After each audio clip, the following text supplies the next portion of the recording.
Uganda में हम holidays पे कहाँ गए थे और एयरबीएनबी में रहने के फ़ायदे और कितने पैसे लगे वो मैं आपको आगे बताने वाली हूँ। सो हेलो फ्रेंड्स, मैं रहती हूँ युगांडा में और इवनिंग में मैंने पैकिंग कर ली थी क्योंकि मॉर्निंग में बच्चे कुछ भी नहीं करने देते हैं। सो हम सब रेडी हो गए थे और हमज़ा भी आ गया था और कोई ड्राइवर मिला नहीं। हमज़ा से रिक्वेस्ट की तो हमज़ा रेडी हो गया था हमारे साथ कंपाला आने के लिए। और फिर हमने अपनी चाय एंजॉय की मस्त बालकनी में बैठ के। मौसम देखो कितना अच्छा हो रखा है। अभी फ़िलहाल धूप है पर यहाँ के मौसम का कोई भरोसा नहीं है। बच्चों को भी रेडी कर दिया था, हेल्पर को मैंने कॉल कर दिया था तो वो मेरी हेल्प करने जल्दी आ गई थी।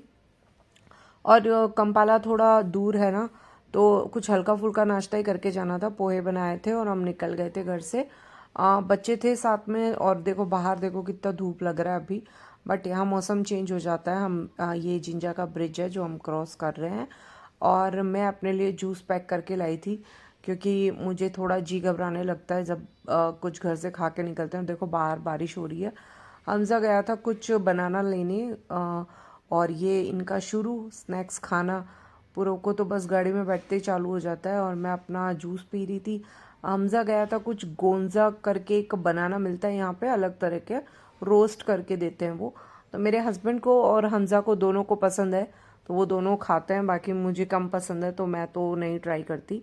और ये देखो कुछ ऐसा दिखता है, ये रोस्टेड रहता है बट अलग तरह का बनाना रहता है। सो मेरे हस्बैंड को बहुत पसंद है और हमज़ा को भी। और अभी तो जो भी हेल्दी होता है वो खा लेते हैं, उनको टेस्ट का कोई लेना देना नहीं है उनके साथ। तो बस हमज़ा वही लेके आया था और ये लोग अब आगे बैठ के अपना गोंजा गोंजा बोलते हैं इसको, वो इंजॉय कर रहे थे। फिर हम कंपाला पहुंच गए थे। हमने एयरबीएनबी बुक करवाया था। इसका मैंने पे किया था 6,500 इंडिया का एक दिन का, जो कि बहुत अच्छा लगा मुझे।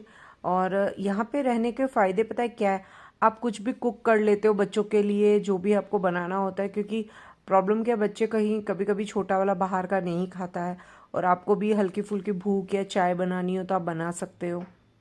सो हमने ये बुक कराया था। बस इसमें एक ही पंगा था कि इनके पास है ना पावर बैकअप नहीं था, बाकी तो बहुत अच्छा था। और मुझे यहाँ आने के बाद में बेटे की डिमांड थी कि उसे मैगी खानी है। सो वो चीज़ इजी हो जाती है, हम कुछ भी कुक कर लेते हैं यहाँ पे। सो हस्बैंड बोल रहे थे कि वो मैगी बनाएंगे और मैं वीडियो बना रही थी। सो हमारे पास ज़्यादा बर्तन नहीं थे यहाँ पे, जितने ही बर्तन थे हमने वो यूज़ किए। मैगी के पैकेट्स वगैरह मैं घर से ही ले गई थी कि हम वहीं पे कुक कर लेंगे। और ये मैं पैकेट्स अलग से लाई थी मसाला वगैरह। सो मैगी यहाँ पे बनना शुरू हो गई। और इन भाई साहब में मेरी तरह पेशेंस की बहुत कमी है, वो वेट नहीं कर सकता, मैं भी वेट नहीं कर सकती, मेरा भी यही हाल है। सो हस्बैंड बना रहे थे मैगी और हम दोनों माँ बेटे गर्मा गर्म मैगी का वेट कर रहे थे।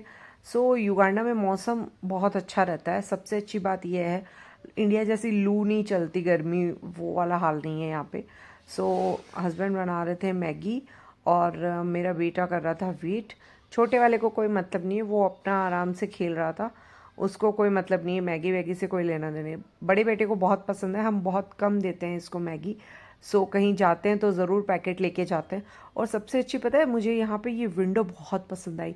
मतलब विंडो पे पूरा वो पेड़ अंदर आ रहा था। मैं अगर फ्यूचर में कभी घर बनाऊंगी ना तो ऐसे ही बनाऊंगी। मतलब मैंने हर जगह से कुछ ना कुछ चूज़ कर रखा है कि क्या बनाएंगे हम, कैसा घर लेंगे, ये सब। और गर्मा गर्म मैगी रेडी है और मेरा बेटा भी रेडी है, उससे सब्र नहीं होता, उसे बहुत पसंद है मैगी। सो उसको बिठाया हमने, वो अपना मैगी इंजॉय कर रहा था और साथ में उसके हम भी बैठे।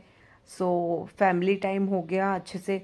मुझे मेरे हस्बैंड को ऐसे है कि थोड़ा अगर वैकेशन पे जा रहे तो रिलैक्स करते हैं, कहीं पे जाने की जल्दी नहीं होती हमें। हम हमारा आराम से रिलैक्स करके ही हर चीज़ करते हैं। फिर हम बाहर निकले, एक सुपरमार्केट गए थे।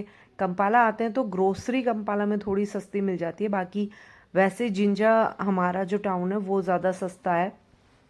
तो कंपाला में ग्रोसरी लेने हम एक सुपरमार्केट आए और ये देखो इनके तो नाटक शुरू आते ही टॉयज़ ले लिए इतने सारे। फिर हम वहाँ से बिल विल करवा के और एक जैन मंदिर है कंपाला में, उसके पास में गए। तो मैंने पहले एक रेस्टोरेंट देखा था वहाँ, देसी फिरंगी करके, तो मैं उस चक्कर में वहाँ पहुँची। और वहाँ वो तो नहीं था बट एक आइसक्रीम शॉप दिख गई बच्चों को, तो बस उसने एक ओरियो मिल्क शेक मंगवाया था, तो वो इन्जॉय किया अपना। और एक waffles with brownie with ice cream, पता नहीं ऐसा कुछ ऑर्डर किया था। सो वो भी उसी ने इन्जॉय किया। और वहाँ पे खाने के भी काफ़ी ऑप्शन थे, सो हम वही चूज़ कर रहे थे बाहर बैठ के। तो बच्चों के लिए डोसा बनवाना था मुझे, छोटे वाले बेटे को डोसा बहुत पसंद है। सो डोसा का ऑर्डर दिया, और ये देखो गर्मा गर्म, ये लोकल बंदा ही बना रहा है डोसा। तो मस्त सा डोसा बनवाया, एक पूरी प्लेट रेडी करवाई थी उसके लिए। पानी पूरी छोटे वाले को, बड़े वाले बेटे को पानी पूरी बहुत पसंद है। और ये समोसे उन्होंने ऐसे ही हमें दिए थे कि आप ट्राई करो, तो हमने बस वही वहाँ पे अपना हल्का फुल्का नाश्ता सा इंजॉय किया। और फिर हस्बैंड ने एक बर्गर पैक करवाया और मैंने एक सैंडविच। सो आज के लिए इतना ही, मिलते हैं मेरे नेक्स्ट व्लॉग में, बाय।